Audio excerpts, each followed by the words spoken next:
நல்ல தகப்பனே, சர்வ வல்லமை உள்ள எங்கள் ஆண்டவரே, இந்த அருமையான வேலைக்காக உமக்கு ஸ்தோத்திரம். இந்த காலை வேளையிலே நாங்கள் கூடி வரும்படி நீர் பாராட்டின தயவுக்காக உமக்கு நன்றி. இம்மட்டும் துதிகளையும் ஸ்தோத்திரங்களையும் அங்கீகரித்ததான எங்களுடைய ஆண்டவர், இப்பொழுது நீர் எங்களோடு கூட பேசுகிறதான ஒரு நேரம். ஆண்டவரை நீங்கள் பேசுங்க, நீங்கள் இடைபடுங்க, கிருபையுள்ள கரத்தில் எங்களை தாழ்த்துகிறோம். எங்கள் ஆண்டவர் இயேசு கிறிஸ்துவின் நாமத்தில் பிதாவே, அல்லேலூயா. 4ஆம் அதிகாரம் 2ஆம் வசனம் சொல்லுகிறது, அப்பொழுது வானத்தில் ஒரு சிங்காசனம் வைக்கப்பட்டிருந்தது, அந்த சிங்காசனத்தின் மேல் ஒருவர் வீற்றிருந்தார் அப்படின்னு இருக்கு. இன்னொரு வசனத்தையும் வாசிங்க. ஏசாயா தீர்க்கதரிசன புஸ்தகம் 6ஆம் அதிகாரம் 1வது வசனம் வாசிங்க பார்ப்போம். ஏசாயா 6:1 வாசிங்க. ஊசியா ராஜா மரணமடைந்த வருஷத்தில் ஆண்டவர் உயரமும் உன்னதமுமான சிங்காசனத்தின் மேல் வீற்றிருக்க கண்டேன். அவருடைய வஸ்திரத் தொங்கலால் தேவாலயம் நிறைந்திருந்தது. இந்த ரெண்டு காரியத்துக்கும் ஒரு டிஃபரன்ஸ் இருக்குது. என்ன அப்படின்னு கேட்டீங்கன்னா, இங்கே சிங்காசனத்தை பற்றி சொல்லப்பட்டிருக்கிறது. ஏசாயா 6ல் உயரமும் உன்னதமான சிங்காசனத்தில் ஆண்டவர் வீற்றிருக்க கண்டேன். இங்கே பார்த்தீங்கன்னா ஒரு சிங்காசனம் இருந்ததில் அதில் ஒருவர் வீற்றிருந்தார்.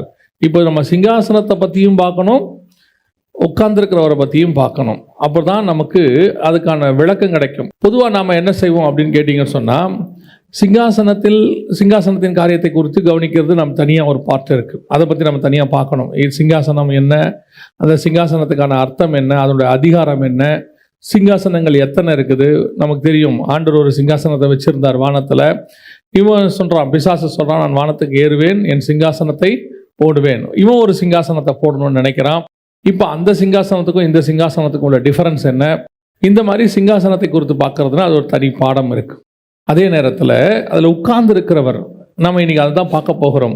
அந்த சிங்காசனத்தில் ஒருவர் வீற்றிருந்தார். இந்த வீற்றிருக்கிறவர் ஒவ்வொரு இடத்திலும் ஒவ்வொரு விதமாக இருக்கிறார்.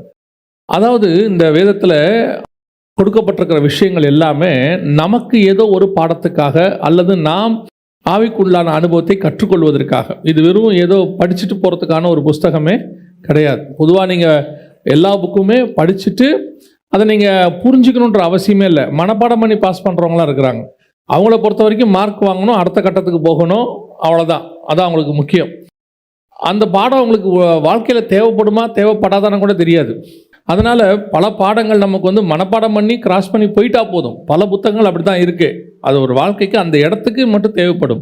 ஆனால் இந்த ஒரு புஸ்தகம் மட்டும்தான் இந்த வாழ்க்கையை இந்த புஸ்தகத்தின்படி அமைத்து கொண்டால் மட்டும்தான் ஏதோ ஒன்று எனக்கு கிடைக்கும். அதன் அடிப்படையில் இது எழுதப்பட்டிருக்கு.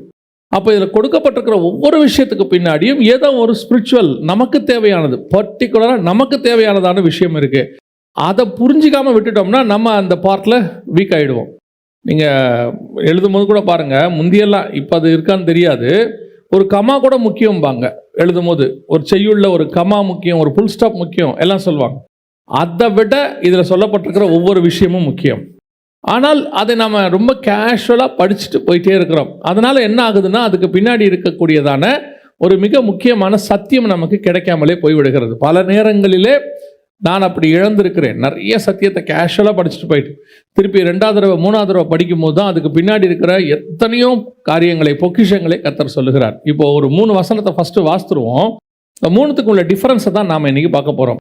முதல்ல வாசிங்க, வெளிப்படுத்தின விசேஷம் 22ஆம் அதிகாரம் 1வது வசனத்தை வாசிங்க. வெளிப்பாடு 22:1 வாசிங்க. பின்பு பளிங்கை போல் தெளிவான ஜீவ தண்ணீருள்ள சுத்தமான நதி தேவனும் ஆட்டுக்குட்டியானவரும் இருக்கிற சிங்காசனத்திலிருந்து புறப்பட்டு வருகிறதை எனக்கு காண்பித்தான். இது ஃபர்ஸ்ட். அதாவது பளிங்கும் சுத்தமான ஒரு நதி, தேவனும் ஆட்டுக்குட்டியா, ஒரு சிங்காசனத்துக்குள்ள இவ்வளோ காரியங்கள் இருக்கு. அடுத்து 4ஆம் அதிகாரம் வெளிப்படுத்தின விசேஷம் 3வது வசனம். வீற்றிருந்தவர் பார்வைக்கு வச்சிரக்கல்லுக்கும் பதுமராகத்துக்கும் ஒப்பாயிருந்தார். அந்த சிங்காசனத்தை சுற்றி ஒரு வானவில் இருந்தது. அது பார்வைக்கு மரகதம் போல தோன்றிற்று.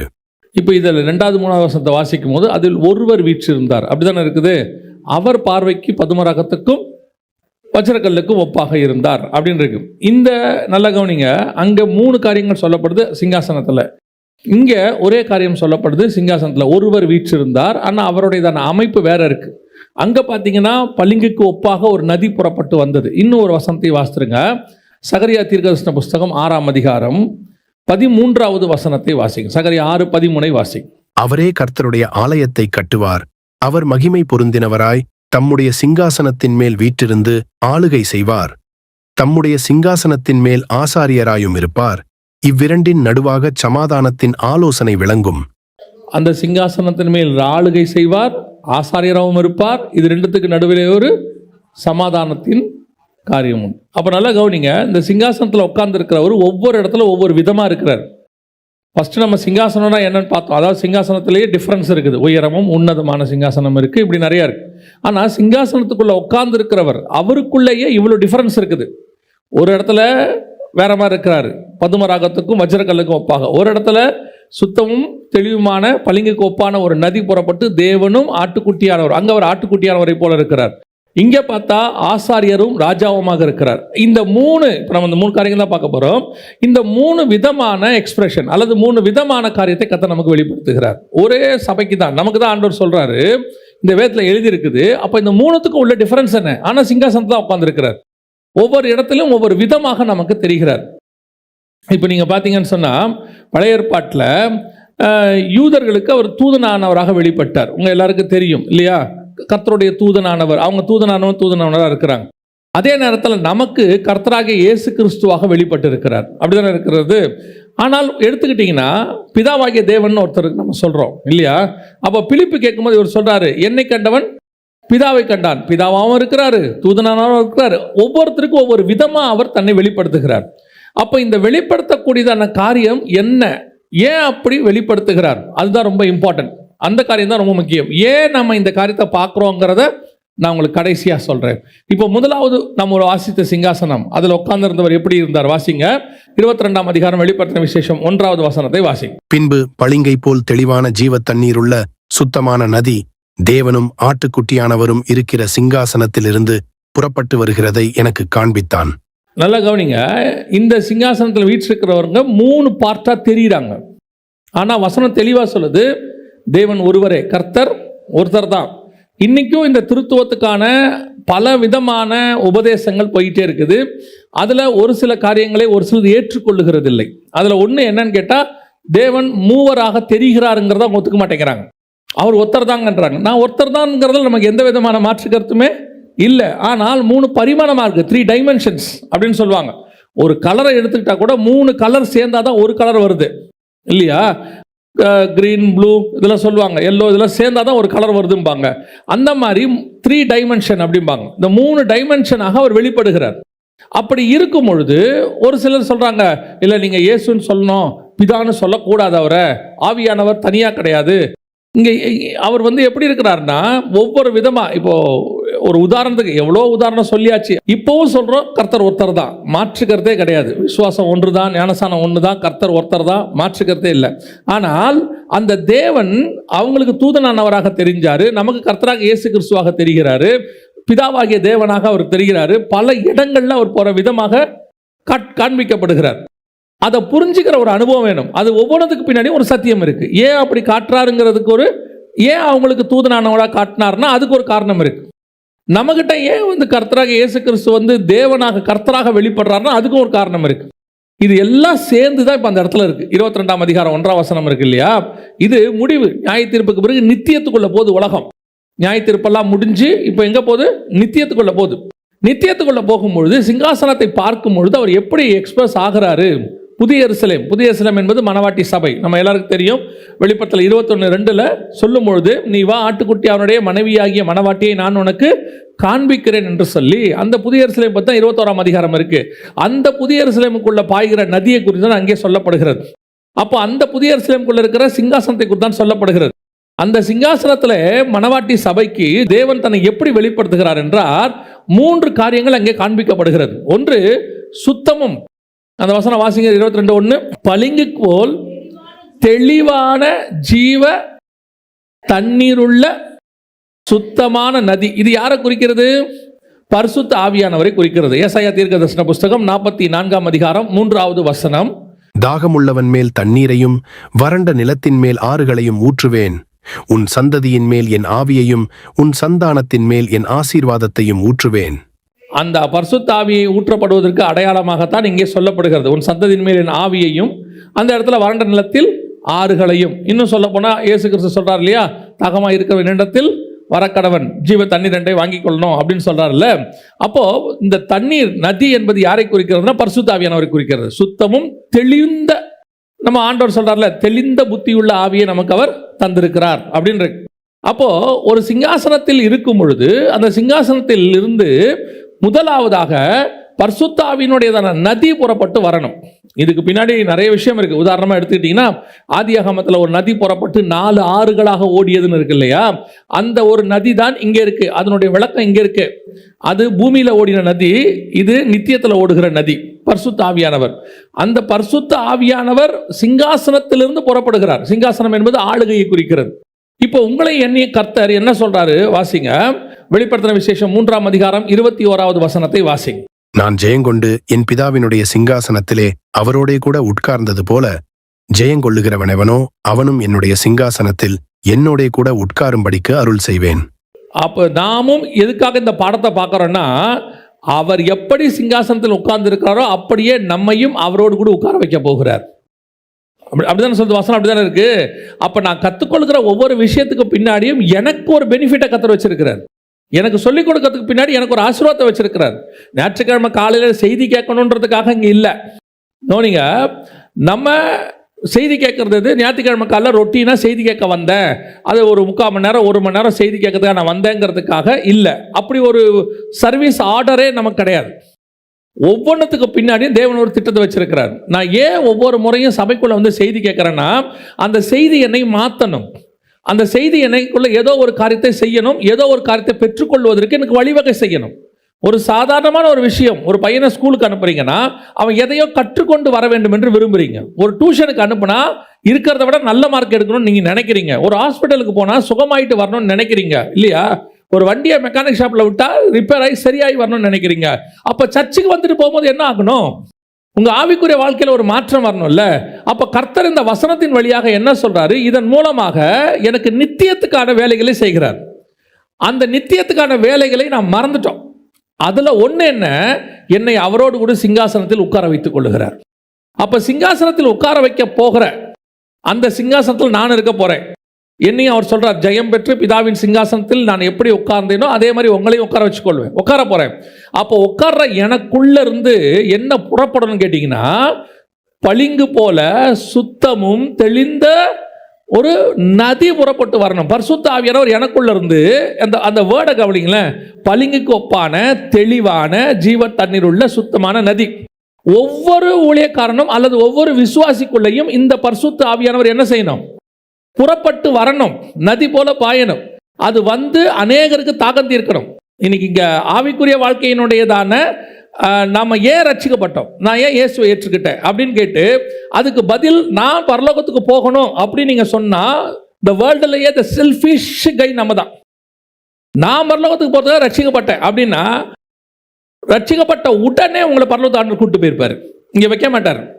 வச்சதுக்கு ஆண்டவருக்கு நிறைய ரீசன் இருக்கு. அதுல பிரதானமான ரீசன், நம்மை கொண்டு இன்னொரு கூட்டத்தை கர்த்தர் கொண்டு வரட்டும். அப்ப நான் அடுத்தவர்களுக்கு தாகம் தீர்க்கிறவனாக எனக்குள்ள இருந்து இந்த நதி புறப்படணும். இப்ப பாருங்க, 120 பேர் அபிஷேகம் பெற்றாங்க. அதுல இருந்தவங்க எல்லாரையும் உங்களுக்கு தெரியும். அங்கிருந்து அந்த நதி புறப்பட்டு அப்படியே பவுலுக்குள்ள வருது. பவுலுக்குள்ள அனனியா போய் என்ன செய்யறாரு? அவரை ஆசீர்வதிச்சு ஜெபம் பண்றாரு, பரிசுத்த ஆவியை பெற்றுக்கொள்றாரு. இப்படி புறப்படுகிறதான பரிசுத்த ஆவியின் அபிஷேகமானது இன்னைய வரைக்கும் அந்த நதி பாஞ்சிக்கிட்டே இருக்குது. இப்ப நம்ம வழியாவும் பாயும். இதற்கும் தண்ணீரை கொண்டு வந்து தாகத்தை ஆண்டவர் தீர்க்கணும்.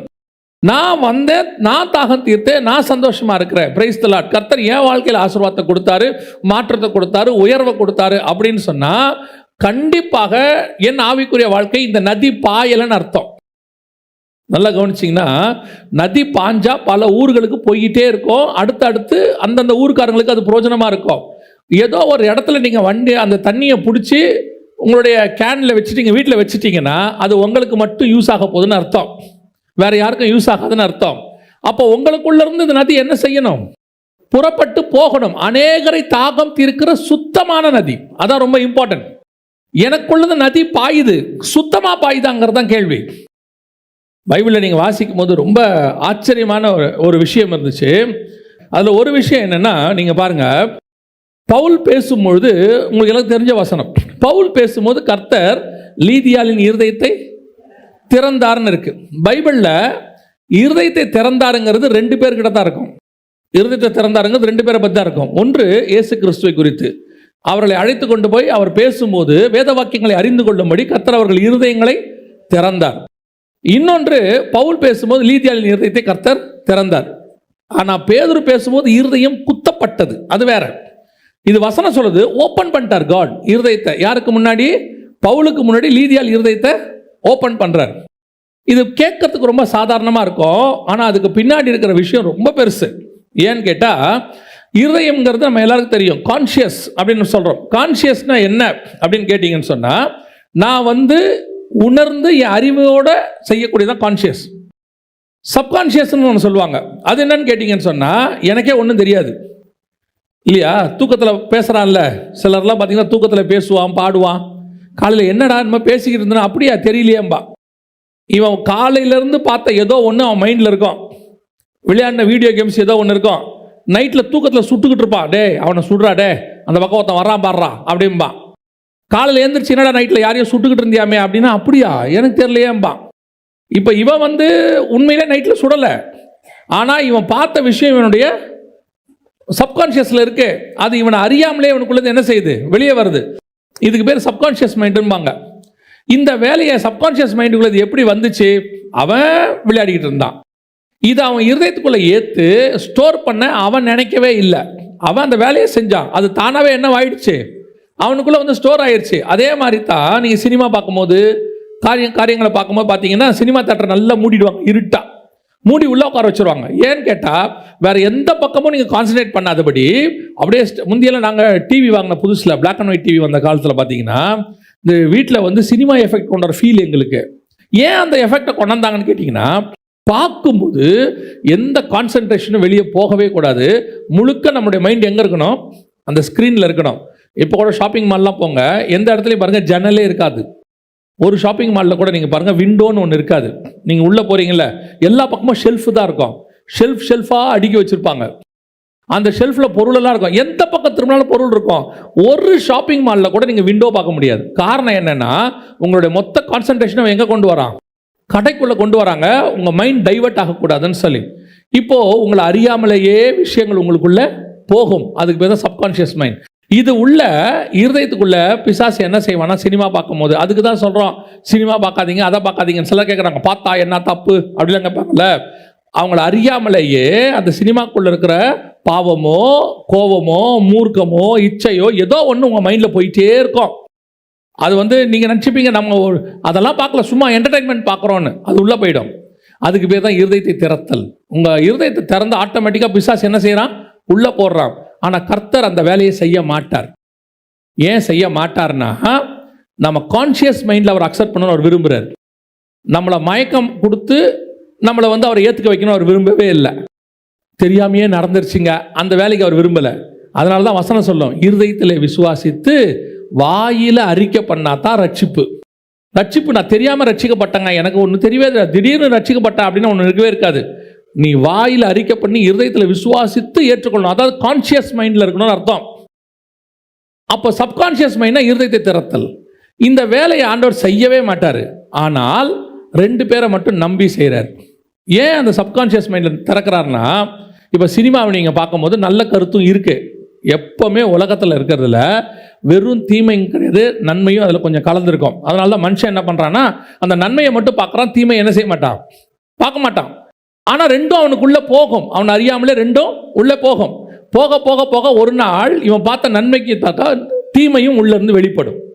அதனால தான் ஆண்டவர் என்ன செய்கிறாரு, நம்முடைய சப்கான்ஷியஸ் மைண்டை யாரை நம்பியும் திறக்கிறதில்ல. இப்போ நான் பேசுகிறேன்னு வச்சுக்கோங்களேன், உங்களுடைய சப்கான்ஷியஸ் மைண்டை திறக்க மாட்டார். கான்ஷியஸ் மைண்டில் தான் இருக்கும். நீங்கள் உட்காந்து கேட்டுக்கிட்டே இருப்பீங்க. கேட்டுக்கிட்டே இருந்துட்டு எது தேவையோ அதை எடுத்துக்கிறீங்க, எது தேவையில்லையோ அதை உங்கள் வியூவில் உங்களுக்கு இது தேவைன்னு போது எடுத்துப்பீங்க, தேவையில்லையா விட்டுருவீங்க. ஆனால் ஒருத்தனை நம்பி கர்த்தர் இருதயத்தை திறக்கிறார். யாருன்னு கேட்டிங்கன்னா, பவுலை நம்பி. ஏன் அப்படி திறக்கிறார்னா, அவங்கிட்டருந்து வர்றது அத்தனையுமே சுத்தமும் பளிங்கு கொப்பான காரியம்தான் அவனுக்குள்ள இருந்து பாயும். அவனுக்குள்ள தெளிவான காரியங்கள் சுத்தமானதான் வரும். அவனுக்குள்ள இருந்து அசுத்தமான எதுவும் இல்லை, 100% இல்லை. இல்லாததுனால தான் இவனை நம்பி லீதியாள் இருதயத்தை கர்த்தர் திறக்கிறார். சில நேரத்தில் பிரசங்கியார் சொல்றாங்கல்ல, என்னமோ பேசுறங்க, ஆனாலும் அவங்க இருதயம் என்ன செய்ய மாட்டேங்குது, ஏத்துக்க மாட்டேங்குது. அதுக்கு ஒரு காரணம், அதுதான் காரணம் கிடையாது. ஒரு காரணம் என்னன்னா, பிரசங்கியார் அந்த அளவுக்கு இன்னும் என்ன ஆகல, ஆயத்தமாகல. கர்த்தர் அந்த பிரசங்கியாரை நம்பி ஜனங்களுடைய இருதயத்தை அவர் திறக்கல. அப்படி நம்பி திறக்கணும்னா இவனுக்குள்ள இருந்து பாயிற ஜீவ தண்ணீர் இருக்குல்ல, அது சுத்தமும் பளிங்கு கோப்பான தெளிந்ததா இருக்கணும். அதுல ஒரு டஸ்ட் இருக்கக்கூடாது. அவனுடைய இச்சையோ அவனுடைய காரியமோ அவனுடைய பாவமோ எதுவும் இவனுக்குள்ள இருந்து அவனுக்குள்ள போயிடக்கூடாது. இவனுக்குள்ள இருக்குன்னா கர்த்தர் அங்க திறக்க மாட்டாரு. இவனை பேச வைப்பாரு, ஊழியத்தை செய்வாங்க, எல்லாம் செய்வோம். ஆனால் அவங்க இருதயத்துக்குள்ள அது போகாது. அவங்க கேட்டுட்டு சில இருதயம் அதை அக்செப்ட் பண்ணும், சில இருதயம் என்ன செய்யாது, அக்செப்ட் பண்ணாது. 100% அக்செப்ட் பண்ணணும்னா எனக்குள்ள இருந்து அந்த சுத்தமான தண்ணி பாயணும். அது சுத்தமும் தெளிவான தண்ணியா இருந்துச்சு, பரிசுத்த ஆவியானவர் எனக்குள்ள இருந்து அப்படி பேச ஆரம்பிச்சிட்டார்னா என்னை நம்பி எதிரில் இருக்க இருதயத்தை கர்த்தர் திறப்பார். ஒன்னு இயேசு கிறிஸ்துவை நம்பி திறந்தாரு, உங்களுக்கு தெரியும். இயேசு கிறிஸ்து பிதா என்ன கொடுத்தாரோ அதை மட்டும் பேசுவார். 2, பவுலை நம்பி கர்த்தர் திறந்தார். எனக்கு தெரிஞ்சு இங்க மாடர்ன் ஏஜில் எனக்கு தெரிஞ்சு ஒருத்தரை நம்பி கர்த்தர் எதிரில் உட்கார்ந்து இருதயத்தை திறந்தார் அப்படின்னு கேட்டீங்கன்னா, எனக்கு தெரிஞ்சதை நான் சொல்றேன். பில்லி கிரஹாம்னு ஒருத்தர் இருந்தார் அமெரிக்காவில். அவர்கிட்ட அற்புதம் இருக்காது, அடையாளம் இருக்காது, எதுவுமே கிடையாது. ஜஸ்ட் காஸ்பல், பெரும் சுவிசேஷம். ஆனால் லட்சக்கணக்கில் ஜனங்கள் ரட்சிக்கப்படுவார்கள், அழுது ஒப்பு கொடுப்பாங்க. காரணம் என்னன்னா, பில்லி கிரஹாம் தன்னுடைய குடும்பத்தை பற்றியோ தன் தேவைகளை பற்றியோ ஊழியத்தின் தேவைகளை பற்றியோ அந்த நேரத்தில் அவருக்கு இருக்கிற கோபத்தையோ எதையுமே அவர் மெசேஜில் அவர் வெளிப்படுத்த மாட்டார். எதையுமே வெளிப்படுத்த மாட்டார். அங்கே கர்த்தர் என்ன கொடுக்குறாரோ அதை மட்டும் பேசுவார். அதான் பவுல் பேசினது, அதான் இயேசு கிறிஸ்து பேசினது. இதுதான் சிங்காசனத்திலிருந்து சுத்தமும் தெளிவான பளிங்கான நதி புறப்பட்டு ஓடுது. அப்போ அது ஓடினா என்ன ஆகுமா, அந்த 2 கரைகளும் ஜீவ விருட்சம் முளைக்கும்னு இருக்கு. அப்படிதான் இருக்கு அந்த வசனத்தில் கீழே. அந்த 2 கரைகளிலும் என்ன இருக்குது, ஜீவ விருட்சம். அப்போ உன் ஊழியத்திலையா இருக்கட்டும், உங்க ஆவிக்குரிய வாழ்க்கையில இருக்கட்டும், உங்களுக்குள்ளிருந்து புறப்படுகிறது சுத்தமும் தெளிவுமான பளிங்கு கோப்பான ஜீவ தண்ணீர் புறப்பட்டா அந்த தாக்கத்தை ஆண்டவர் அநேகருக்கு தீர்க்கும்படி மாற்றுவார். அப்ப எனக்குள்ள இருந்து அப்படி இருக்கா, இன்னும் எனக்குள் களங்கம் இருக்கு, இன்னும் எனக்குள் டஸ்ட் இருக்கு, இன்னும் எனக்குள் சுத்தமான காரியங்கள் இல்லை, அசுத்தம் இருக்கு. அப்படி இருக்க இருக்க இருக்க எனக்குள்ள இருந்து பாயிற தண்ணி அதில் தேவையானதை ஃபில்டர் பண்ணி அங்கே போகமே ஒழிய 100% எனக்குள்ள இருந்து சுத்தமான தண்ணி பாயாது. அப்போ கர்த்தர் என்ன எக்ஸ்பெக்ட் பண்றாரு, நம்ம எத்தனை பேர்கிட்டையும் இன்னும் சுத்தமாக இன்னும் சுத்தமாக உனக்குள்ள இருந்து பாயிற தண்ணி. மணவாட்டியை பத்தி பைபிள் சொல்லுது, அவள் போட்டிருக்கிற வஸ்திரம் எப்படி இருந்துச்சா, வெளிப்படுத்தின விசேஷம் 19ஆம் அதிகாரம் 8ஆம் வசனம். சுத்தமும் பிரகாசமுமான மெல்லிய வஸ்திரம் தரித்து கொள்ளும்படி. மணவாட்டியோடைய வஸ்திரம் எப்படி இருக்குதான், சுத்தமும் பிரகாசமுமான, த பியூரஸ்ட் ஒன் லினன் அப்படின்னு இருக்கும், அதில் சுத்தமும் பிரகாசமுமான. அப்போ காட் எக்ஸ்பெக்ட் பண்றது என்னன்னா, அதுல பாத்தீங்கன்னா மெல்லிய வஸ்திரம், அதுதான் சொல்றேன். பளிங்கோப்பான தெளிவான தண்ணினா என்ன சொல்றோம், மேல இருந்து பார்த்தா கீழே எல்லாமே தெரியும், உள்ள இருக்கிறது எல்லாம் தெரியும், அதான் தெளிவான அப்படின்றோம். மெல்லிய வஸ்திரம்னா என்ன, உள்ள போட்டிருக்கிறதெல்லாம் தெரியும். அதோடைய அர்த்தம் என்னங்க, இவ்வளவு மெல்லிசா போட்டுக்கிறீங்க, எல்லாமே தெரியுது அப்படின்றாங்கல்ல, அதோட அர்த்தம் என்னன்னா அவ்வளவு சுத்தமான காரியங்கள்னு அர்த்தம், பளிங்கு கோப்பான. அப்ப காட் எக்ஸ்பெக்ட் பண்றது எனக்குள்ளிருந்து பாயிற பரிசுத்த ஆவியானவர், எனக்குள்ளிருந்து போகிறதான வார்த்தைகள், எனக்குள்ளிருந்து போகிறதான சுபாவங்கள், கர்த்தருடைய காரியங்கள் எல்லாம் எப்படி இருக்கணுமா, 100%. அதுக்கு தான் நம்ம முயற்சி செய்யணும். நமக்குள்ள காரியங்கள் இருக்கு, இப்போ சொல்றேன், we are not perfect one. அந்த இடத்துக்கு போகணும்னு கர்த்தர், ஏன்னா நான் ஜெயம் கொண்டு அவரோடு கூட சிங்காசனத்தில் உட்காரணும்னா எனக்குள்ள இருந்து சுத்தமான தண்ணி பாஞ்சா மட்டும்தான் அவர் மாதிரி நான் உட்கார முடியும். ஏன்னா அவர் சொல்றாரு, நான் எப்படி பிதாவோடு கூட உட்கார்ந்தேனோ உன்னையும் உட்கார வைத்துக் கொள்வேன். எப்படி, ஜெயம் கொள்ளுகிறவன் எவனோ.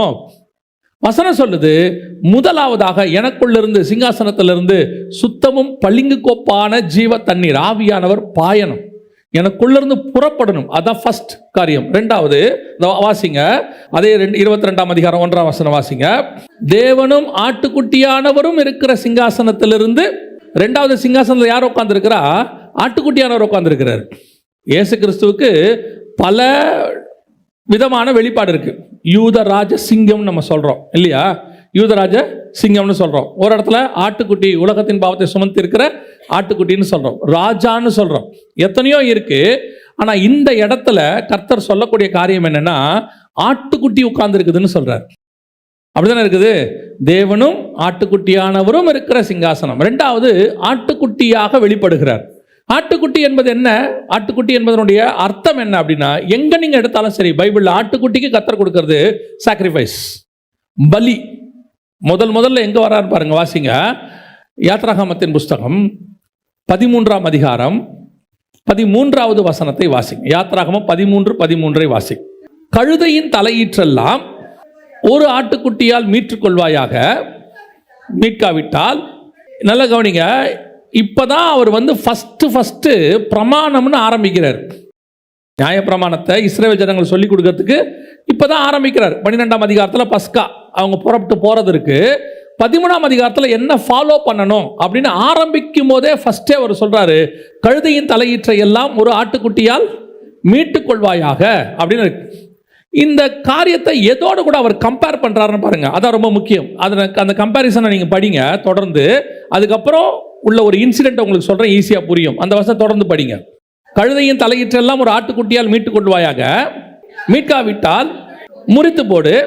உன் பிள்ளைகளில் முதற் பேரான, இந்த இடத்தை எது கம்பேர் பண்றாரு? உன் பிள்ளைகளுடைய முதல் பேர், ஃபர்ஸ்ட் பார்ன், அதை மீட்டுக் கொள்வதற்கு ஒரு பலி அப்படின்னு சொல்றார். அதை எதோட கம்பேர் பண்றாரு? கழுதையின் தலையீற்றை எல்லாம் ஒரு ஆட்டுக்குட்டியால், இந்த ஃபர்ஸ்ட் பார்ன் முதல் பேரு, உன் பிள்ளையில் முதல் பேரு, கழுதை, ஆட்டுக்குட்டி, மூணு எங்க கம்பேர் ஆகும் தெரியுமா? எந்த இடத்துல தெரியுமா? இயேசு கிறிஸ்து கழுதையின் மேல வருவார்ல, வர்றார் தானே. அவர் என்ன சொல்றாரு? கட்டப்பட்டிருக்கிற கழுதையை போய் என்ன செய்ய, அவிழ்த்து கொண்டு வா அப்படிம்பாரு. அவிழ்த்து கொண்டு வந்த உடனே இவர் அது மேல ஏறி உட்காந்துருவார். அந்த கழுதை, இவர் ஆட்டுக்குட்டி. புரியுதா? அந்த கழுதையின் தலையீற்றை மீட்கிறதுக்கான இவர் ஆட்டுக்குட்டி. அதே நேரத்தில் இவர் யாரு? முதற் பேரானவர். இந்த மூணு காரியமும் எங்க லிங்க் ஆகும்? இந்த வசனம் எங்க லிங்க் ஆகும்னு கேட்டீங்கன்னா, இயேசு கிறிஸ்துக்குள்ள லிங்க் ஆகும். அப்போ இந்த ஆட்டுக்குட்டி என்பது எதற்கான அடையாளம்? சாக்ரிஃபைஸ், அதாவது தியாகம், பலி, அதுக்கான அடையாளம். இயேசுவை பார்த்து சொல்லும்போது யோவான் எழுதின சுவிசேஷம் 1ஆம் அதிகாரம் 36வது வசனத்தை வாசி.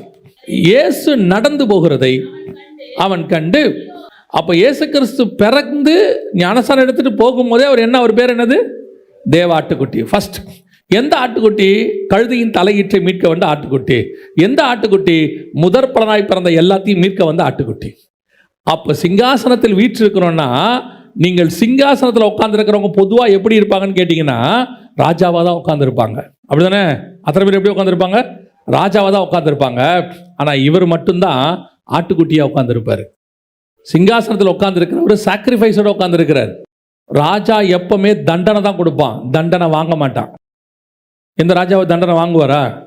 ஒரு ராஜா தண்டனை வாங்க மாட்டாரு. இந்த ஒரு ராஜா மட்டும்தான் தண்டனை வாங்குவார், வாங்கிப்பார், நமக்காக வாங்கிப்பார். சாக்ரிஃபைஸ், கழுதைக்காக ஆட்டுக்குட்டி, முதற் பேரானதுக்காக இயேசு கிறிஸ்து. அப்போ நீங்களும் நானும் அவரோடு கூட ஜெயம் பெற்று சிங்காசனத்தில் உட்காரணும்னா உங்களை நீங்க சாக்ரிஃபைஸ் ஆக்கணும்.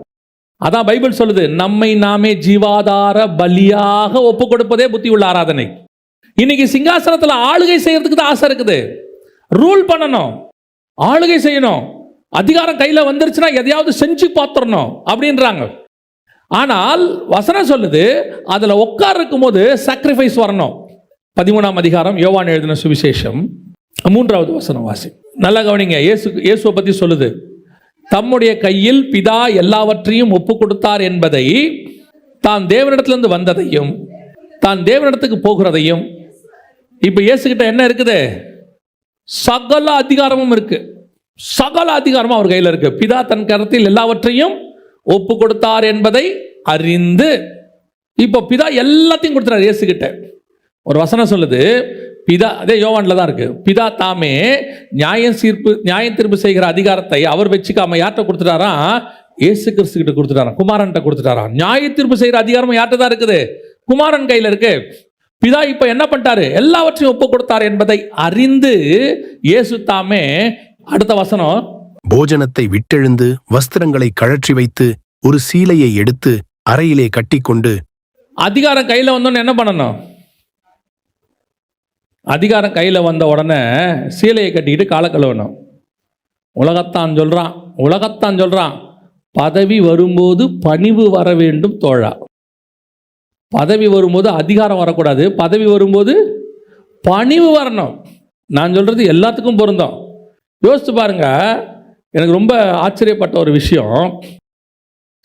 லேயாளுக்கு ஒரு கூடாரம் இருக்குது, ராகேலுக்கு ஒரு கூடாரம் இருக்குது, ஆபிரகாமுக்கு ஒரு கூடாரம் இருக்குது, ஆகாருக்கு ஒரு கூடாரம் இருக்குது. கூடாரமே இல்லாத ஒரே ஆள் யாருன்னு கேட்டிங்கன்னா ரெபேக்கா தான். வசனம் சொல்லுது, சாராளின் கூடாரத்தில் கொண்டு போய் யாரை வச்சானம்மா? இன்னைக்கு மாமியார் ரூம்குள்ளையாவது நீங்கள் இருப்பீங்களா? ஒரு வீட்டுக்குள்ளே இருக்க மாட்டேங்கிறோம். ஒரு சின்ன அதிகாரம் தான் வருது, அதுவே நம்மளால முடியல பாருங்க.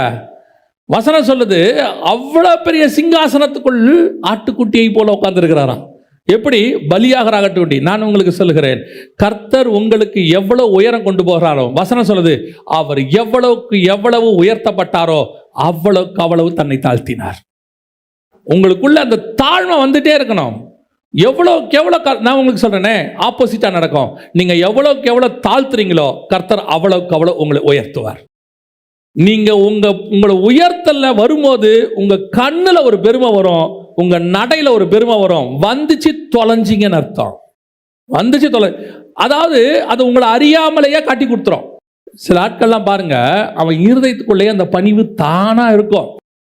அது வந்து என்ன செய்யும்னு கேட்டீங்கன்னா, டிஃபால்ட் அவனுக்குள்ள இருக்கும். இப்போ தாவீது எடுத்துக்கோங்களேன், ஒரு பெரிய பிரச்சனை வந்துருச்சு, அவர் தான் தப்பு பண்ணிட்டாரு, தாவீது தான் பண்ணிட்டாரு, பெரிய பிரச்சனை வந்துருச்சு.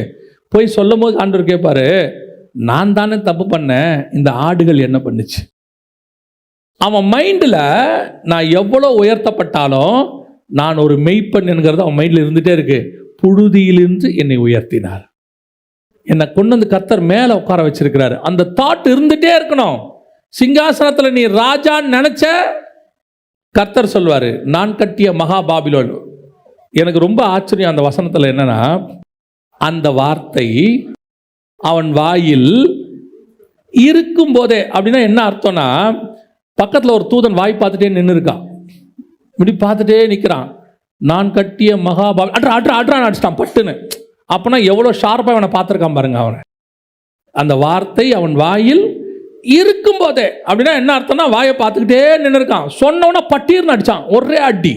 7 வருஷம் கதை முடிஞ்சிச்சு.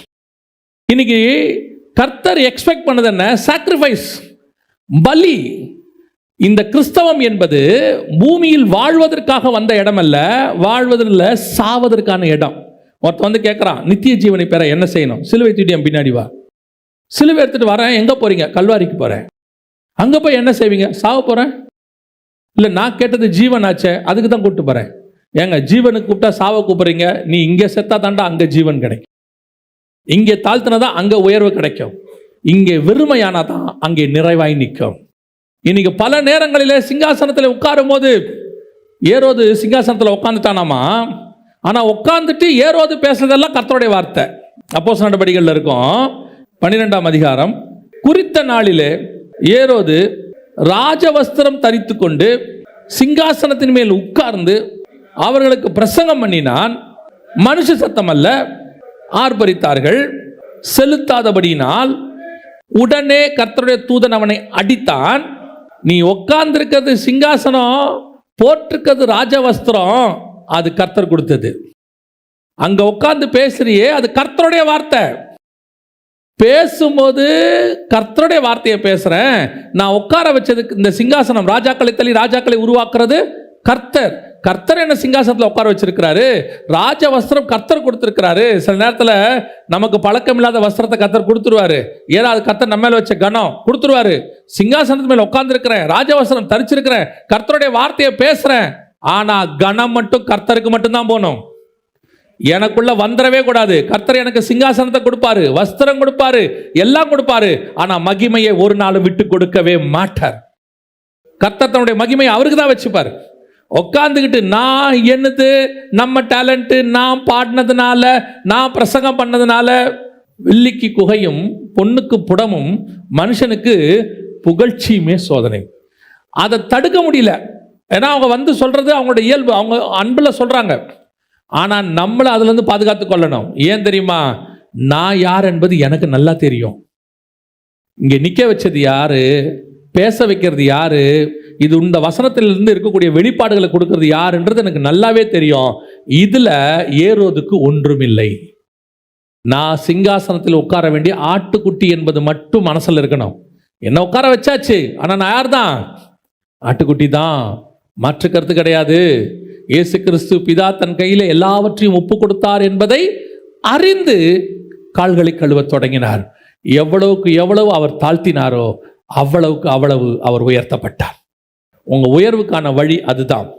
கொஞ்சம் கூட உங்க மைண்ட்ல எதையுமே ஏத்தாதீங்க. கர்த்தர் உயர்வு கொடுக்கும்போது சொல்றேன், எதையுமே ஏத்தாதீங்க. தாட்டுக்குள்ள வரவே வராதீங்க. ஏன் தெரியுமா? உங்களை ராஜாவா உட்கார வைக்க தெரிஞ்ச ஆண்டவருக்கு நிமிஷத்துல கீழே தள்ளவும் முடியும். அந்த வார்த்தை அவன் வாயில் இருக்கும் போதே அந்த தூதன் அடித்தான். அதுவும் அவரால் முடியும். ஏரோதை உடனே தேவதூதன் அடித்தான். அதுவும் அவரால் முடியும். அதனாலதான் சொல்றேன், எவ்வளவு வேணா வரட்டும், சிங்காசனத்தில் உட்காரும் போது ரெண்டாவது நமக்குள்ள இருக்க வேண்டிய குணாதிசயம் சாக்ரிஃபைஸ். நான் பலியாக வந்தேன், நான் ஒண்ணுமே கிடையாது. அவ்வளோ பெரிய பவுல் சொல்றாரு, நான் ஒன்றுமில்லை, நான் எல்லாருக்கும் எல்லாமானேன், எல்லாருக்கும் அடிமையானேன். அவ்வளவுதான், இவ்வளவுதான். இதுதான் ஒரு ஆவிக்குரிய வாழ்க்கையினுடையதான எக்ஸ்ட்ரீம், ஒரு ஊழியனுடைய வாழ்க்கையினுடைய எக்ஸ்ட்ரீம். நாம எப்பவுமே சரி, எவ்வளவு சொன்னாலும் சரி, கர்த்தர் என்னை அடிமையாய் வைத்திருக்கிறார். ஒரு நாள் நான் இந்த ஓட்டத்தை ஓடி முடிப்பேன். என்னுடைய உயர்வு அங்கே வரும், இங்கே அல்ல. நான் இங்கே சிங்காசனத்தில் எப்படி தான் உட்காந்துருக்கணும்? ஆட்டுக்குட்டியை போல உட்காந்துருக்கணும். சில நேரத்தில் பார்த்தீங்கன்னா இந்த டெபுட்டி அப்படின்னு ஒன்று இருக்கும். டெபுட்டினா உதவி, டெபுட்டி கமிஷனர், அப்புறம் டெபுட்டி மினிஸ்டர், அப்புறம் இந்த மாதிரி சொல்லுவாங்கல்ல. இந்த டெபுட்டின்னு ஏன் வைக்கிறாங்க, எதுக்காக வைக்கிறாங்க அப்படின்னு கேட்டிங்கன்னா, அந்த சீனியர் ஆஃபீஸர் இருக்கார்ல, அவர் வேற வேலையாக போனாலோ அல்லது நோய்வாய்ப்பட்டாலோ ஏதோ ஒன்று, அந்த நேரத்தில் நீங்கள் என்ன செய்யணும்? பார்க்கறதுக்கு தான் டெபுட்டி. ஸோ அது டெம்பரவரி. திருப்பி அவர் வந்தார்னா டெபுட்டி என்ன செஞ்சிருவாரு? போயிடுவாரு. இயேசு கிறிஸ்து வருகிற வரைக்கும் தான் சிங்காசனம் நமக்கு. அவர் வந்துட்டார்னா, அவர் வர வரைக்கும் நான் டெபுட்டி. நான் என்ன நினைச்ச கூடாது, ஆண்டவருக்கு பதிலாக நான் தான் இருக்கிறேன். சிலர்லாம் ஆண்டவருக்கு பதிலாகவே மாறிடுறாங்க. இவங்க தான் காடுங்கிற ரேஞ்சுக்கு போயிடுறாங்க. வாயிலே வார்த்தை இருக்கும் போதே ரொம்ப கேர்ஃபுல்லாக இருந்து கொள்ளுங்க. சிங்காசனத்தில் இரண்டாவது இருக்க வேண்டிய சுபாவம் என்ன? ஆட்டுக்குட்டியின் சுபாவம். அடுத்தபடியா வாசிங்க 22ஆம் அதிகாரம் 1ஆம் வசனம், வெளிப்படுத்தின விசேஷம். பின்பு பளிங்கை போல் தெளிவான ஜீவ தண்ணீருள்ள சுத்தமான நதி தேவனும் ஆட்டுக்குட்டியானவரும் இருக்கிற சிங்காசனத்தில் இருந்து புறப்பட்டு வருகிறதை எனக்கு காண்பித்தான். நல்லா கவனிங்க, இதுதான் அந்த மூணாவது மிக முக்கியமான பாயிண்ட். அதுல யார் உட்கார்ந்து இருக்கிறா? ஆட்டுக்குட்டியானவர் இருக்கிறாரு, பரிசுத்த ஆவியானவர் ஓடுறாரு, பாயிறாரு. ஆனா கூட யார் இருக்கிறா? தேவன் உட்கார்ந்து இருக்கிறார். தேவன் யாரு? சர்வ வல்லமை உள்ள அவர் தான் எல்லாம். அவர் தான் எல்லாம். அவருக்குள்ள இருந்து தான் இந்த நதி, அவருக்குள்ள இருந்து தான் ஆவியானவர், அவருக்குள்ள இருந்து தான் இயேசு கிறிஸ்து. நான் சொன்னல, தேவன் ஒருவர் தான், அது ஒருத்தர் தான், சர்வ வல்லமை உள்ள தேவன். அந்த தேவனை பத்தி சொல்லும் போது அவர் ஒண்ணுதான். இவங்க எல்லாம் கூட இருக்கிறாங்க அதுல, அவ்வளவுதான். ஆனால் அனாதியாக உபாகமத்தின் புஸ்தகத்தில் அவர் சொல்லும் போது ஒரு வார்த்தை இருக்கு, வாசிங்க. உபாகமத்தின் புஸ்தகம் 33ஆம் அதிகாரம் 27வது வசனத்தை வாசிங்க. உபாகம் 33:27 வாசிங்க. அனாதி தேவனே உனக்கு அடைக்கலம். அனாதி தேவன் என்ன? ஆதினா கிரியேஷன். ஆதியிலே தேவன் வானத்தையும், கிரியேஷனுக்கு முன்னாடி அவர் இருக்கிறாரு. அவர் யாரும் கிரியேட் பண்ணல, அவர் தான் எல்லாத்தையும் கிரியேட் பண்ணாரு. கிரியேஷனுக்கு முன்னாடி இருக்கிறார்ல, அந்த கிரியேஷனுக்கு முன்னாடி இருக்கிறதுக்கு பேர் தான் என்னது? அனாதி. அப்படின்னா என்ன அர்த்தம்? ஒண்ணுமே இல்லாமல், கிரியேஷனே இல்லாமல் காட் இருந்தார். ஒரு நாள் காட் எல்லாத்தையும் கிரியேட் பண்ணாரு. அந்த அனாதி தேவன் இருக்குல்ல, அவர் தான் தேவன். எப்போ கிரியேஷன் ஆரம்பிக்குதோ கர்த்தர், கிரியேஷனுக்கு முன்னாடி இருக்கிறார்ல, அவர் தான் தேவன். அவர் சொல்றாரு, நான் தேவன், அவ்வளவுதான், என்னை அன்றி வேற ஒரு தேவன் இல்லை, ஒரே தேவன் தான். நீங்க சிங்காசனத்தில் உங்களை கூட உட்கார வச்சிருக்காரு. நம்மள என்னதான் நீங்க சாக்ரிஃபைஸ் பண்ணாலும் சரி, என்னதான் சுத்தமான நதி உங்களுக்குள்ள இருந்து போனாலும் சரி, தான் தேவன் அவரோடு கூட நம்ம உட்கார்ந்துருக்கோம், அவ்வளவுதான். அவர் தான் மெயின். அந்த தேவனுங்கிறதான பதத்தை நீங்க எந்த இடத்துலயும் எடுக்க முடியாது. அதுக்கு ஈக்குவலா நீங்க மாறவே, கூட உட்கார வச்சாருன்றதால நீங்க என்னவா ஆயிட முடியாது. இப்ப பாருங்க, அகாஸ்வேரு ராஜா எஸ்தரை கூட உட்கார வச்சுட்டான், அவ தலையில கிரீடத்தையும் வச்சுட்டான். ஆனா எஸ்தர் ராஜகுமாரத்தியா தான் மாற முடியுமே ஒழிய ஒரு நாளும் ராஜாவாக மாற முடியாது. அகாஸ்வேரு ராஜா தான், அது அவர் ஸ்தானம். அந்த ஸ்தானத்துக்கு யாரும் வரவே முடியாது.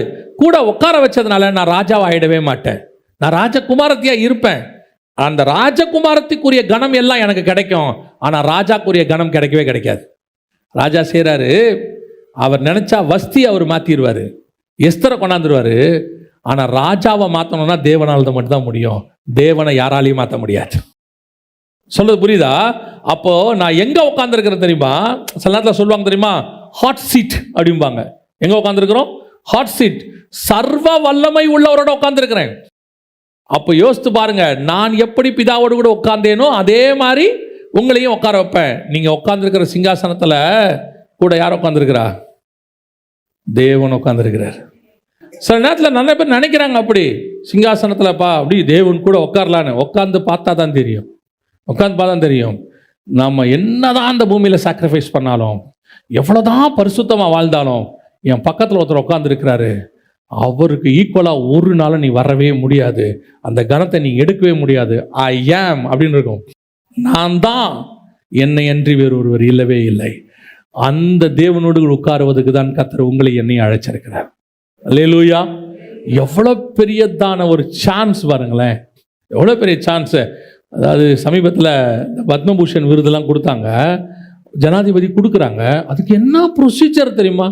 முன்னாடியே போகணும், போயிட்டு இப்படி தான் வரணும், இப்படி தான் நிற்கணும், ஜனாதிபதி கை நீட்டினா தான் நீட்டணும் ஷேக்கன் பண்ணுறதுக்கு. அவங்க அந்த இதை குத்துறாங்க, அதை வாங்கணும். அதுக்கு ஒரு புரோட்டோக்கால் ஜனாதிபதிக்கு. யோசித்து பாருங்க, ஒரு ஜனாதிபதி கிட்ட ஒரே ஒரு நிமிஷம் ஒரு பட்டம் வாங்குவதற்கு இவ்வளவு புரோட்டோக்கால் இருக்குமானால், சர்வ வல்லமை உள்ள தேவனிடத்திலிருந்து நான் ஆசீர்வாதங்களை வாங்க போகிறேன். அதுவும் ஒரு நாள் அல்ல, நித்தியமாய் வாங்க போகிறேன். அப்ப எவ்வளவு புரோட்டோக்கால் இருக்கும் பாருங்க, எப்படி இருக்கும் பாருங்க. அந்த ஆசீர்வாதத்தை கர்த்தர் உங்களுக்கும் எனக்கும் வைத்திருக்கிறார். அல்லேலூயா. அப்ப நீங்களும் நானும் எப்பேற்பட்டவர்களாக இருக்கணும்? இந்த ரெண்டு காரியங்கள் உங்களுக்குள்ள இருந்தால் தான் நீங்கள் தேவனோடு கூட உட்கார முடியும். ஒன்று, சுத்தமும் தெளிவுமான பள்ளிங்கைக்கு ஒப்பான ஜீவ தண்ணீர் உனக்குள்ள இருந்து ஓடணும். அதான் பைபிள் சொல்லும், கரை திரை அற்ற மனவாட்டி. வெளிப்படுத்தல் 21 கடைசி வசனம் சொல்லும், தீட்டுள்ளதும் அருவருப்பையும் பொய்யையும் நடப்பிக்கிறதுமாகிய ஒன்றும் அதில் பிரவேசிக்காது. Not even a single one. நீ தேவனோட உட்கார போற. அவர் சொல்றாரு, நான் பரிசுத்தராய் இருப்பது போல நீங்களும் பரிசுத்தராய் இருங்கள். அந்த அச்சீவ்மெண்ட் வரும்போது நீ சிங்காசனத்தில் அவரோடு கூட உட்கார முடியும். இன்னொரு பக்கம், அவர் எவ்வளவுக்கு எவ்வளவு தன்னை தாழ்த்தினார், எவ்வளவுக்கு எவ்வளவு சாக்ரிஃபைஸ், கடைசி சொட்டு ரத்தம் வரைக்கும் இந்த பூமியில் அவர் எதையும் சுதந்திரிக்க வேண்டும் என்று விரும்பவில்லை. மனுஷகுமாரனுக்கோ தலை சாய்க்க இடம் இல்லை. அந்த அளவுக்கு தன்னை தாழ்த்தன இந்த ரெண்டு சுபாவம் தான் தேவனுக்கு மத்தியிலே உட்கார வைக்கிறது. அல்லேலூயா.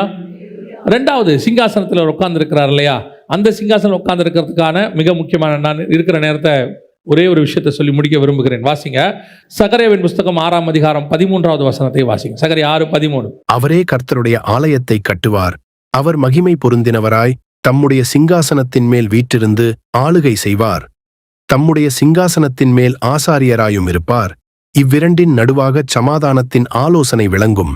இந்த வசனத்தை சகரியாவுக்கு வெளிப்படுத்தி இருக்கிறார். நல்லா கவனிங்க, இந்த வசனம் யாருக்கு?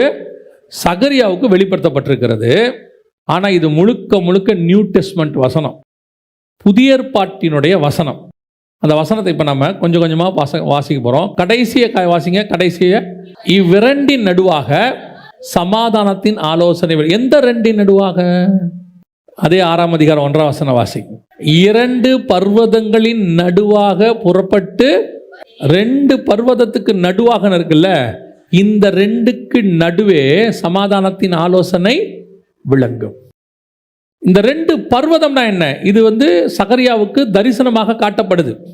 அந்த விளக்கம் உங்களுக்கும் எனக்குமான விளக்கம். அவங்களுக்கு ஒன்லி தரிசனம் தான், உங்களுக்கு எனக்கும் தான் விளக்கம். ஏன்னு சொன்னா, அந்த விளக்கத்தை நீங்கள் நான் தெரிஞ்சுக்கிறதுக்கு இயேசு வந்தால் மட்டும்தான் முடியும். இயேசு வராமல் அந்த விளக்கம் கிடைக்கவே கிடைக்காது. இப்போ இயேசு வந்ததுனால உங்களுக்கு எனக்கு அந்த விளக்கம் கிடைக்குது, ஆவியானவர் வெளிப்படுத்துறார். இப்போ இந்த 2 மலை என்பது எதை குறிக்கிறது? கலாத்தியர் நிருபம் 4ஆம் அதிகாரம் வாசிங்க. கலாத்தியர் நிருபம் 4ஆம் அதிகாரம் 24-25 வாசி.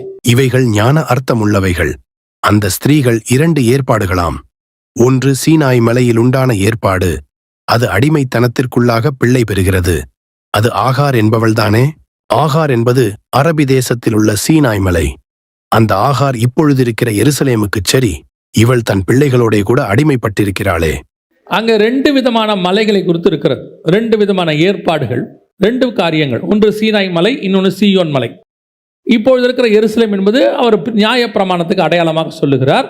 அங்கே சுயாதீன பிரமாணம். இப்போ நம்மளது புதிய ஏற்பாட்டு சபை, 2 சபையை பற்றி பேசுகிறார். இன்னும் உங்களுக்கு ஈஸியாக புரியணும்னா பழைய ஏற்பாடு புதிய ஏற்பாடு, நியாய பிரமாணம் புதிய ஏற்பாட்டு பிரமாணம். இந்த 2 பிரமாணத்துக்கு நடுவாக என்ன விளங்கும்?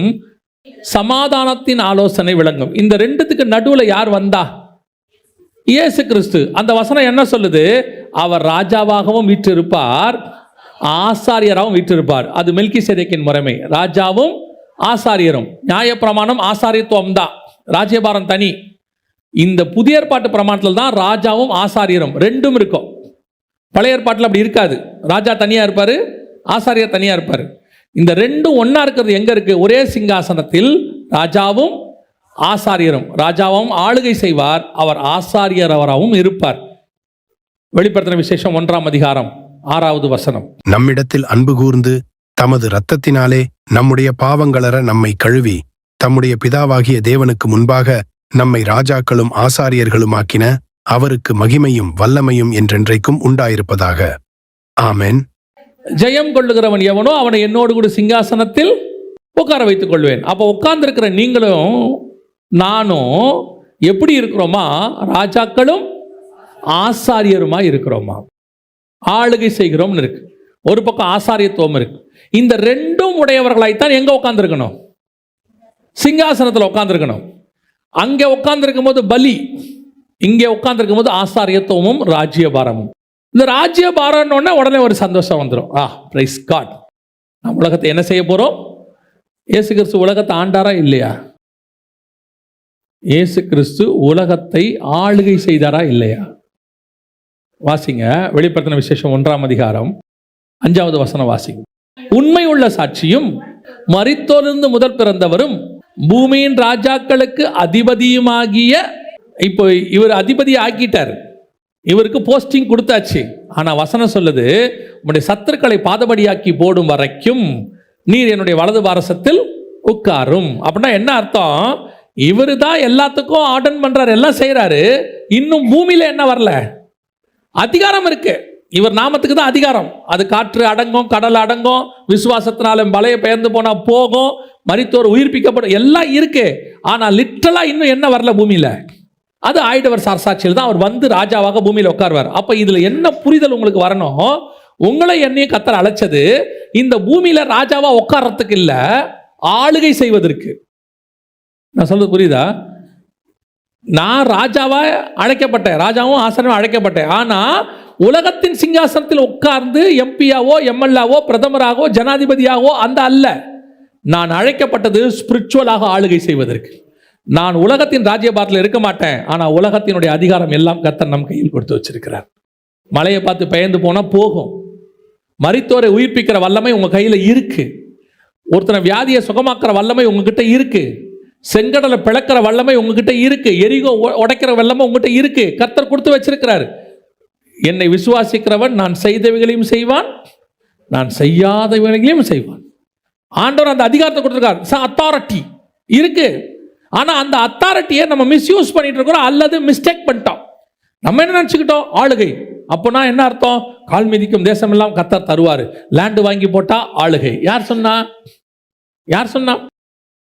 ஆளுகை செய்கிறவனுக்கு லேண்ட் இருக்கணும்னு அவசியம் இல்லை. இப்போ ஒரு பிரதமர் இருக்காரு, இப்போ அப்துல் கலாம் இருந்தார் அப்படி வச்சுக்கோங்க, நல்ல உதாரணம். அவர் பாருங்க, இந்தியாவுக்கே ஜனாதிபதி. எவ்வளோ லேண்ட் இருந்துச்சு அவர்கிட்ட? அவர் வாங்கின ஏதோ சின்ன பீஸ் ஆஃப் லேண்ட், அவ்வளோதான். இந்தியாவே மொத்தம் அவருக்கு சொந்தமா? இல்லை தானே? கரெக்டாக நான் சொல்கிறது. ஒரு காலத்தில் ராஜாக்கள் முழு ராஜ்யத்தையும் பிடிச்சாங்க. அதனால் அந்த நாடே அவங்களுக்கு சொந்தம்னு அர்த்தமா? இங்கிலீஷ்காரன் எல்லாத்தையும் வச்சுருந்தான், இந்த நாடு அவன்தா? இல்லை இல்லை, இந்த ஆளுகையெல்லாம் போயிடும். உண்மையான ஆளுகை என்ன தெரியுமா?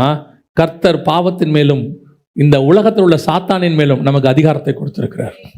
அதை ஆளுகை செய்யும்படி வச்சிருக்கிறாரு. பாதாளத்தின் வாசல்கள் உங்களை என்ன செய்யாது? மேற்கொள்ளாது. இஸ்ரவேலுக்கு விரோதமாய் குறி சொல்லுகிறதும் இல்லை, யாக்கோபுக்கு விரோதமாய். You must know the authority. இங்க பிரச்சனையா என்ன தெரியுமா? உனக்கு ஆளுகையை உங்களுடைய வேற பக்கம் திருப்பி விட்டா. ஒரு நாள் இது வந்துச்சு பேப்பர்ல, ஒருத்தர் போய் தேர்தலுக்கு வந்து பரப்புரை செய்கிறார், பிரச்சாரம் பண்ணுறார். போகும்போது அவர் ஒரு ஏரியாவில் போய் பிரச்சாரம் பண்ணும்போது அங்கே இருக்கிறவங்க சொல்கிறாங்க, சார் இது உங்கள் ஏரியாவே இல்லை. அவர் பிரச்சாரம் பண்ணுறாரு அவர் தொகுதிக்குன்னு பார்த்தா அது அவர் தொகுதியே இல்லையா. அவர் தொகுதி 2 தெருவுக்கு முன்னாடி முடிஞ்சிருச்சான்.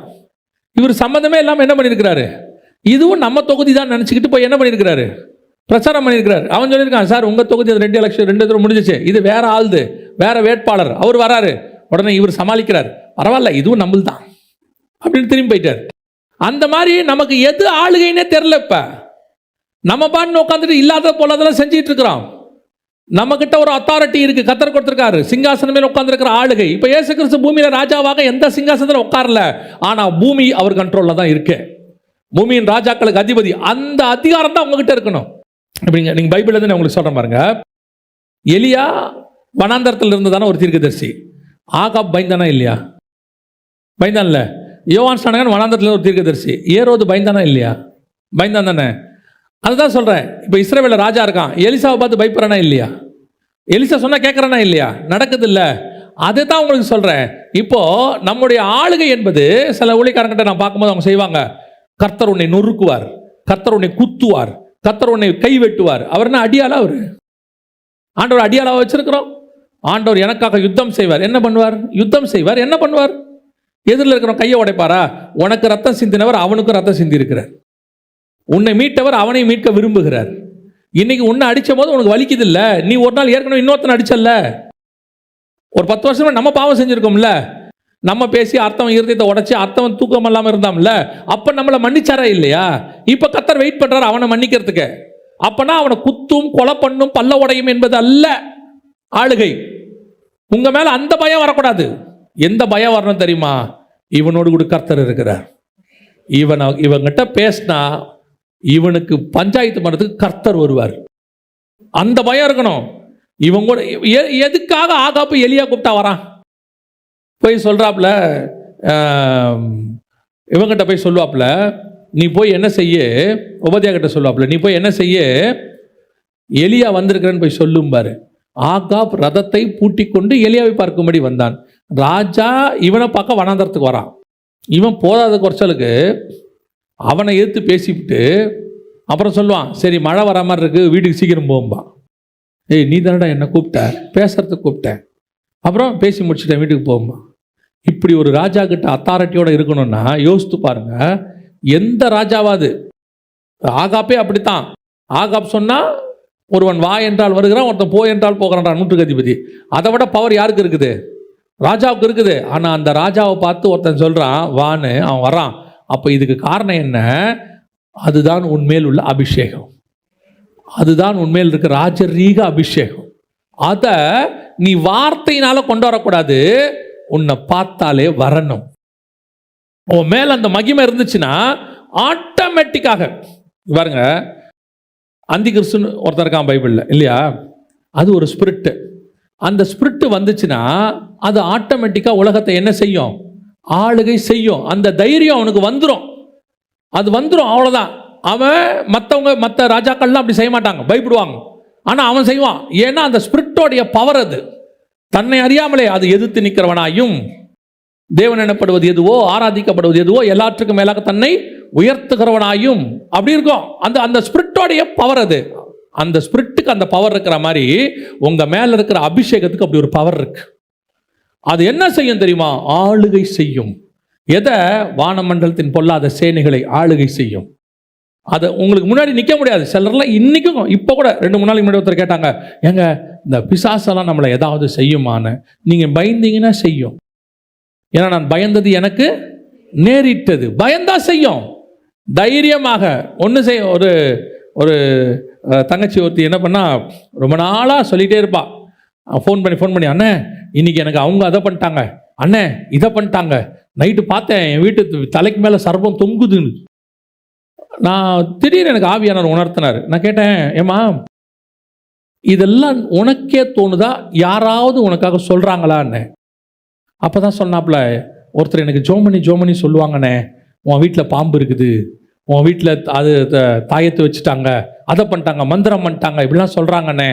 அப்புறம் ஒரு நாள் காலைல ஃபோன் பண்ணி சொல்லிட்டாங்களாம், இதில் ஒன்று கலந்துட்டேன், நீ குடிச்சிடாத அப்படின்னு. அவங்க சொல்லிட்டாங்களாம், உனக்கு யாரோ கலந்து கொடுக்க போறாங்க, நீ குடிக்காத அப்படின்னு. பயந்து பயந்து பயந்து பயந்து டெய்லி பயம், எதுக்கு எடுத்தாலும் பயம். அவங்க செஞ்சிருவாங்க, செய்வன செஞ்சிருவாங்க, இவங்க அதை பண்ணிடுவாங்க, இவங்க இதை பண்ணிடுவாங்க. அன்னைக்கு ஒரு நாள் காலைல பேசும்போது ஆவியானவர் சொன்னார், ஏமா உனக்கே இவ்வளோ செய்வாங்கன்னு சொன்னால் ஊழியம் பண்ணுற எங்களுக்கெல்லாம் எவ்வளோ செய்யணும், பிசாசு எவ்வளோ செய்யணும். நாங்கள் எவ்வளோ போயிட்டு வரோம், எங்களை எதுவுமே ஆகாதபடி தேவன் பாதுகாக்கிறாரு, உன்னை பாதுகாக்க மாட்டாரா? முதல்ல இந்த பேசுகிற ஆள்கிட்ட நிறுத்திடுன்னு சொன்னேன். ஒரு ஆள் ஃபோன் பண்ணுது, அந்த ஆள்கிட்ட என்ன செஞ்சிரு, நிறுத்திடு, பேசாத. ஏன்னா சில ஆட்களுக்கு இதே வேலை. உன் வீட்டு வாசப்படியில் அதை வச்சுருக்காங்க, பின்னாடி மரத்துக்கடியில் இதை வச்சுருக்கிறாங்க. சில ஆட்கள்லாம் இந்த மாதிரி சில மூட நம்பிக்கையை வச்சுக்கிட்டு அந்த ஆட்கள் ஸ்பிரிச்சுவல்லையும் இருக்கும். இதுவும் நிம்மதியாக இருக்காது, கூட இருக்கிறவங்க நிம்மதியாக இருக்க கூடாது.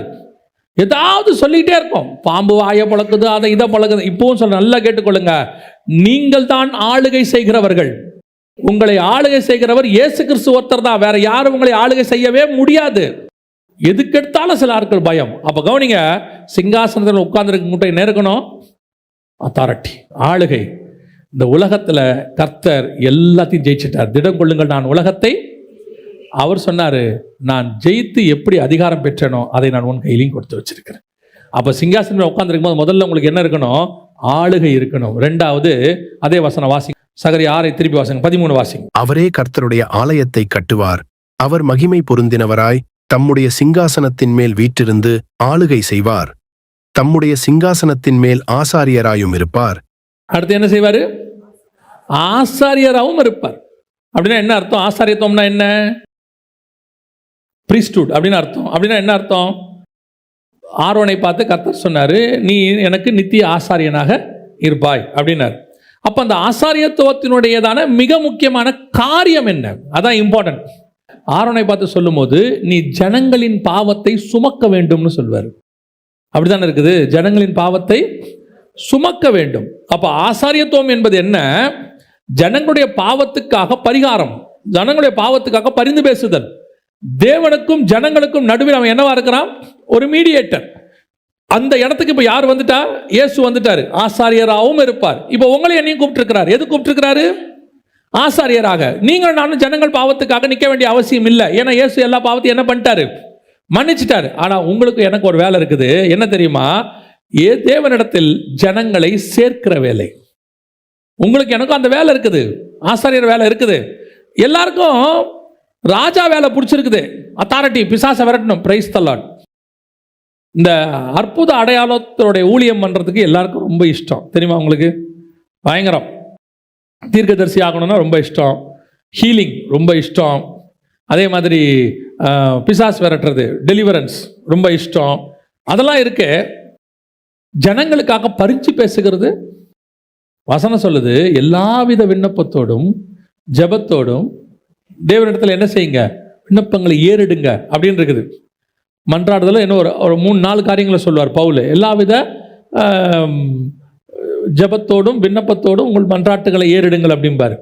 நம்முடைய வேலையே அடுத்தவங்களுக்காக பரிந்து பேசுதல். ஜனங்களுடைய பாவத்தை சுமக்கிறது அந்த காலம், இயேசு சுமந்துட்டாரு. இப்ப நாம ஜனங்களுக்காக போய் நிக்கணும், பரிந்து பேசணும்.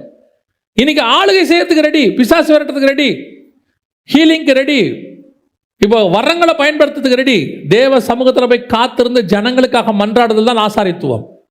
இன்னைக்கு எத்தனை பேர் ஜனங்களுக்காக? ஒரு தங்கச்சி ஃபோன் பண்ணி சொன்னாங்க, அண்ணே ஆண்டவர் எனக்கு ஒரு ஊழியம் கொடுத்துருக்கிறார். என்னம்மா ஊழியம்? ரொம்ப ஆச்சரியமா இருந்துச்சு அவங்க சொன்னோன்னே. ஜப ஊழியம் கொடுத்துருக்கிறாரு. அப்படியா, ஜப ஊழியமா? அப்படின்னா என்னன்னு கேட்டேன். நமக்கு 5 ஊழியம் தானே தெரியும். ஜப ஊழியம்னா என்னென்ன? ஆண்டவர் எனக்கு யார் யாருக்கெல்லாம் ஜெபம் பண்ணணும்னு சொல்லி உணர்த்துறாரோ அவங்களுக்குலாம் நான் என்ன பண்ணுவேன்? ஜெபம் பண்ணுவேன் உட்காந்து. அவ்வளோதான். நான் சொல்றேன், இதுதான் பேக் போன் ஆஃப் மினிஸ்ட்ரிஸ். பெரிய ஊழியங்களுடையதான ஒரு அந்த முதுகெலும்பு அதுதான். அடிக்கடி நான் எங்கள் வீட்டில் சொல்லுவேன் பிள்ளைங்கிட்ட, நான் வெளியே ஊழியத்துக்கு போகிறேன், எனக்காக ஒரு 1/2 மணி நேரமாக ஜெபம் பண்ணுங்க உட்காந்தும்பேன். ஏன் தெரியுமா? மேடையில் நின்று பேசுறது, உண்மையிலே சொல்கிறேன், மேடையில் நின்று பேசுறதுக்கு தைரியம் இருந்தால் போதும், ஆனால் ஜெபம் இருந்தால்தான் இங்கே மகிமை விளங்கும், இங்கே ரிசல்ட் கிடைக்கும். ஏதோ மீட்டிங் கூப்பிடுறாங்க, பிரசங்கம் பண்ணுறாங்க, ஒரு சில நேரத்தில் முடியும், டேலண்டில் கூட பண்ணிட்டு வந்துடலாம். ஆனால் ரிசல்ட்டுங்கிறது எங்கேயோ யாருடைய முழங்காலுக்கு கீழே தான் இருக்கு. நான் சொல்லுவேன், நல்ல ஜெபிக்கிற பார்ட்னர் உங்களுக்கு கிடைச்சிட்டாங்கன்னா நீங்கள் உங்கள் ஊழியத்தில் பெஸ்ட்டாக சாதிக்க முடியும். நீங்க தனியா ஓடவே முடியாது. இது அப்படி ஓட முடியாது. நீங்க யோசிச்சு பாருங்க, பேதுருவும் யோவானும் 9ஆம் மணி வேளையில் ஜெபிக்கும்படி போனார்கள். அவங்க ஜெபிக்க போனாங்க, அலங்கார வாசல்ல இருந்தவனுக்கு அற்புதம் நடந்துச்சு. ஜெபம் இல்லாமல் அற்புதம் இல்லை, ஜெபம் இல்லாமல் ஊழியம் இல்லை. இன்னைக்கு கடைசி காலத்துல ஜெபமே வேணாம், எதுவுமே வேணாம், மினிஸ்ட்ரி மட்டும் நல்லா நடக்கணும். முடியாது. தேவ சமூகத்துல நீ ஆசாரியனா இல்லாமல் ஆளுகை செய்ய முடியாது. இயேசு பாருங்க, ஆசாரித்துவம் தான் ஃபர்ஸ்ட் செஞ்சாரு. அவர் பலியானாரு, அது இப்போ ஆளுகை செய்கிறார். அவர் பலியான பிறகுதான் ஆளுகை. ஆசாரித்துவம் வெரி இம்பார்ட்டன்ட். அதான் நிறைய பேர்கிட்ட இருக்கிற சுபாவம் என்னன்னு கேட்டீங்கன்னு சொன்னா, வெளியே எக்ஸ்போஸ் பண்றதுக்கு ரெடி எல்லாத்தையும். நீ மேய்ச்சலை கண்டடையணும்னா, நானே வாசல், என் வழியாய் பிரவேசிக்கிறவன் உள்ளும் புறமும் மேய்ச்சலை கண்டடைவான். உள்ளும் புறமும் அப்படின்னா என்ன அர்த்தம்னா, ஃபர்ஸ்ட் உள்ள, அப்புறம் தான் வெளியே. உள்ளுக்குள்ள ஜெபம் இல்லாமல், உள்ளுக்குள்ள ஆசாரியத்துவம் இல்லாமல் வெளியே ரிசல்ட் வரவே வராது. வெளியே ரிசல்ட் நான் சொல்றேன், இப்போ இங்கிருந்து பேசுறேன்ல, இங்கிருந்து பேசணும்னா காலையில காத்திருக்காம இது நடக்காது. காலையில் காத்திருக்காம இது என்ன செய்யாது, நடக்காது. எதுக்கு சொல்றேன், காத்திருக்காம ரிசல்ட் வராது. ஆசாரியத்துவம் இல்லாமல் ராஜ்யபாரம் வெற்றி பெறாது. யோசிச்சு பாருங்க, தாவீது ஜெயிக்கணும்னா இங்கே ஆசாரியத்துவம் கரெக்டாக இருக்கணும், இங்கே காரியங்கள் உள்ளுக்குள்ள ஸ்பிரிச்சுவாலிட்டி கரெக்டாக. எங்கே ஸ்பிரிச்சுவாலிட்டி அடி வாங்குதோ அங்கே தோத்துருவாங்க. அது எரிகோவாக்கிலிருந்து ஆயிப்பட்டினத்துக்கு போவாங்க, அங்கே அடி வாங்கினாங்க. ஏன் அடி வாங்கினா, ஸ்பிரிச்சுவாலிட்டி தப்பாக போச்சு. அதே பலம் உள்ளவங்க தான், எல்லாம் போர் சேவர்கள் தான், எல்லா டேலண்ட்டும் இருக்கு. ஆனால் சக்சஸ் என்பது முழங்காலுக்கு கீழே தான் இருக்குது. அப்போ ஆசாரியத்துவமும் ராஜ்யபாரமும் சேர்ந்து இருக்கிற ஒரு காரியம் இருக்கணும். அதுக்கு நடுவில் சமாதானத்தின் உடன்படிக்கை இருக்கிறது. அல்லேலூயா. அப்போ சிங்காசனத்தில் அவரோடு கூட உட்கார போகிறோம், உட்கார வைக்க போறாரு அப்படின்னு ஆண்டவர் சொல்றாருன்னா, கூட உட்கார்றவனுக்கு இவ்வளோ குவாலிஃபிகேஷன் இருக்கணும். இன்னும் இருக்கு. இப்போ இருக்கிற நேரத்தில் நம்ம அதை பார்த்துருக்குறோம். இப்போ நம்ம 3 சிங்காசனத்தை பற்றி பார்த்தோம், ஆனால் 2 தான் பார்த்துருக்குறோம், இன்னும் ஒன்றும் பார்க்கவே இல்லை. எதுக்கு சொல்கிறேன், இதெல்லாம் சிங்காசனத்தில் உட்காரணுன்றவனுக்கான குவாலிஃபிகேஷன். அவரோடு கூட உட்காரணும்னா இதெல்லாம் செஞ்சா அவரோடு கூட என்ன செய்ய முடியும், உட்கார முடியும். சும்மா போய் கர்த்தர் கிருபை உள்ளவர் கூட்டு போய் உட்கார வச்சிருவாரு, அதெல்லாம் செஞ்சிருவார் இல்லை. ஆண்டவர் உங்ககிட்டயும் சில காரியங்களை எதிர்பார்க்கிறார். கிருபை இருக்கிறதுனால கிரியை இல்லாமன்ற அவசியமே இல்லை. நிறைய பேர் சொல்றாங்க கிரியே தேவையில்லைங்க கர்த்தரோட. எப்படி கிரியை எல்லாம் விட முடியும்? நான் சொல்றது பழைய ஏற்பாட்டில் புதிய ஏற்பாடு வரைக்கும் உங்ககிட்ட என்கிட்ட கர்த்தர் ஒரு கிரியை எதிர்பார்க்கிறார்.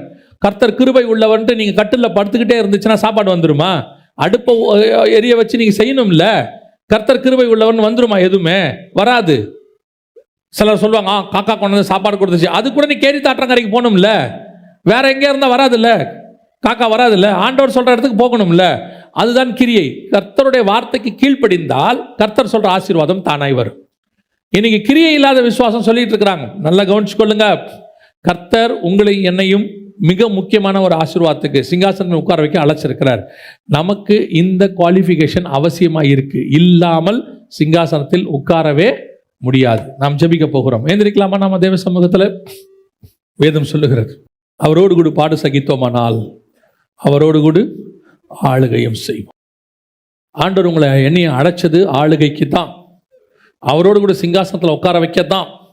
நீங்கள் படுகிற பாடுகள், பிரயாசங்கள், கடந்து போகிற பாதைகள், வனாந்தரங்கள், சில பிரச்சனைகள், மென்டல் டார்ச்சர்ஸ், என்னென்னமோ இருக்கு. இது எல்லாமே நீங்கள் கடந்து போகிறதான ஒரு வழி, அவ்வளவுதான். இதனுடைய முடிவு நிச்சயமாகவே ஆசீர்வாதமாக இருக்கும். ஆண்டவர் அதுக்கு தான் உங்களை கூப்பிட்டுருக்கிறார். சிங்காசனத்தில் உட்கார்றவங்களுக்கு முதலாவதாக சுத்தமும் தெளிவான பளிங்கு கொப்பான பரிசுத்த ஆவியினுடைய மகிமை அபிஷேகம் உனக்குள்ளிருந்து பாயணும். 2வது, ஆட்டுக்குட்டியை போல ஒரு தாழ்மை, சாக்ரிஃபைஸ், பலி இருக்கணும். அடுத்தபடியாக ஆளுகை, ஸ்பிரிச்சுவல் ஆளுகை. மிரட்டுற ஆளுகை கிடையாது. கர்த்தருடைய நொறுக்குவார், அடிப்பார், அது கிடையாது. உன் மேல் இருக்கிற அபிஷேகத்துக்கு ஒரு பலன் உண்டு. அதை பார்க்கும்போது ஸ்பிரிச்சுவலாக ஒரு பயம் வரும். ஆசாரியத்துவம் உங்களுக்குள் காணப்பட வேண்டும். இன்னும் வேதத்தில் நிறைய சிங்காசனங்களை குறித்து, அதில் உட்கார்ந்து இருக்கிற இயேசு கிறிஸ்துவை குறித்து வேதம் சொல்லுது.